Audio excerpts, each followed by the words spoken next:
Welcome to this explainer. I'm absolutely thrilled you're joining us today. I'm going to be acting as your resident sociology scholar as we embark on a really deep dive into the evolution of family law.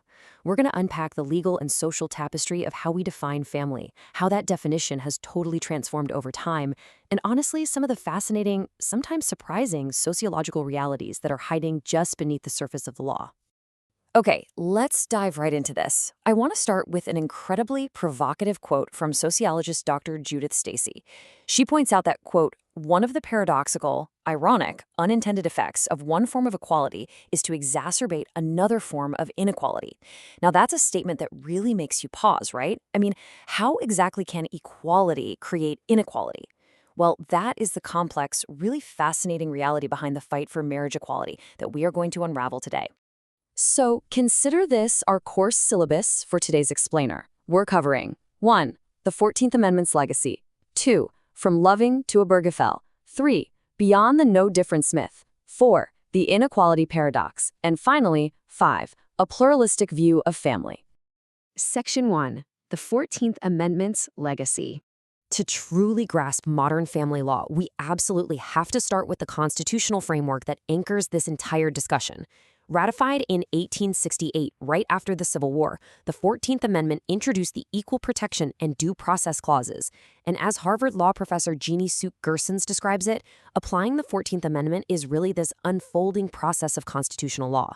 It became the ultimate lodestar for fairness, and it provided the exact legal foundation that would directly link landmark civil rights cases decades apart, right up to modern marriage decisions. Section 2. From Loving to Obergefell. You know, it's incredibly fascinating to see how judicial precedent builds upon itself, case by case, to slowly redefine the legal boundaries of what a family is even permitted to be. Let's go back to 1967. Mildred and Richard Loving fought Virginia's Racial Integrity Act of 1924, which was a law that criminalized their interracial marriage. Well, the Supreme Court ruled unanimously in their favor. By striking down state laws that banned interracial marriage, the court essentially established the right to marry as a fundamental component of liberty. They cemented the idea that the freedom to choose who you marry belongs entirely to the individual. Fast forward a few decades, and that exact precedent was the master key to unlocking marriage equality. In the 2015 Obergefell v. Hodges decision, Justice Anthony Kennedy actually cited the Loving case repeatedly. The specific legal strategy used by the plaintiffs and ultimately affirmed by the court was to argue that same-sex and opposite-sex couples share the exact same traditional nuclear family aspirations. Legally speaking, to win the right to marry, the whole successful argument relied on declaring that there was absolutely no difference between gay and straight families. Section 3. Beyond the no difference myth. But what happens when we take that successful legal and political strategy, that no difference argument, and put it under the microscope of academic sociology? Enter Dr. Judith Stacy and Timothy Biblars. In their landmark American Sociological Review paper, they analyzed 21 different studies on parenting, and what they found really challenged the defensive posture of that entire no-difference debate. Because, well, as any sociologist will tell you, human behavior is driven by action and motivation. So having a literal no-effect outcome when studying the sexual orientation of parents isn't just surprising, it's highly implausible. So we end up with this really fascinating contrast. The political claim needed to win equal rights was that there are absolutely no differences. But the sociological reality? Well, differences definitely do exist. And rather than being deficits, they are actually unique strengths. By constantly having to defend their basic civil rights, the LGBTQ+ community and their advocates unintentionally masked the incredible, distinct benefits of their family structures. And this sociological reality builds perfectly upon Dr. Elise Neumann's lectures on selection effects. Basically, a selection effect means you are intentionally putting yourself into a role. Because same-sex couples often have to jump through massive hurdles, think adoption and fostering applications, their journey to parenthood involves intense, intentional planning.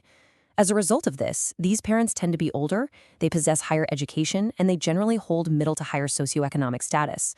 Over time, these selection effects directly translate to improved outcomes and tremendous benefits for their children. The data actually shows that children raised in these families display remarkable social resilience. We're talking about unique strengths like greater emotional expression, heightened empathy, and increased tolerance. Interestingly, because these kids often watch their parents navigate societal discrimination, they learn a really profound sensitivity to social stigmas. The data also notes that these children feel much freer to pursue their own authentic desires, completely unburdened by rigid traditional gender roles.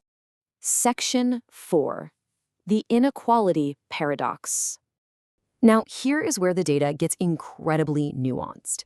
Legalizing same-sex marriage was a monumental, historic civil rights victory, no doubt about it.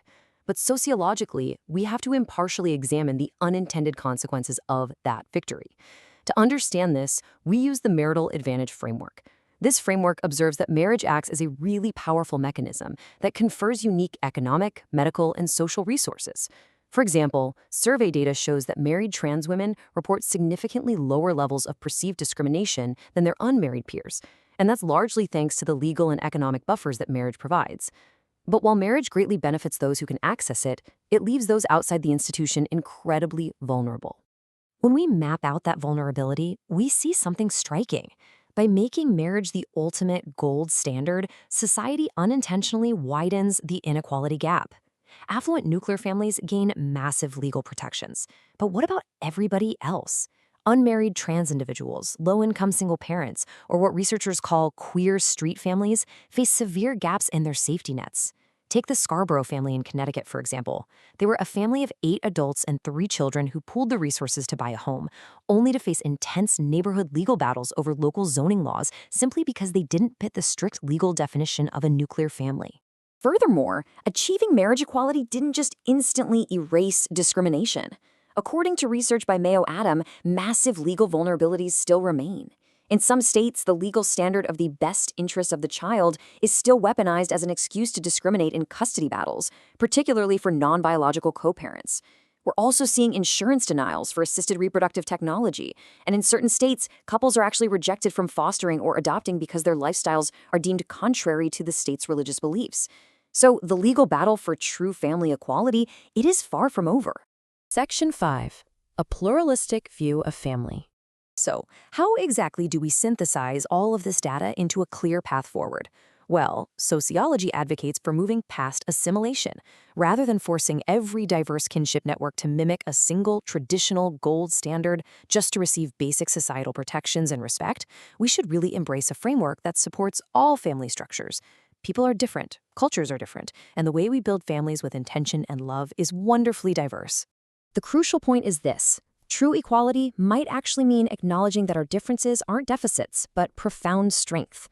So, I'll leave you with this. Should we abandon the gold standard of the nuclear family to finally embrace a truly pluralistic approach to family life? It's a massive question about the future of our social fabric, and I strongly encourage you to ponder it. Thank you so much for joining me on this explainer today. Keep learning, keep questioning, and we will see you next time.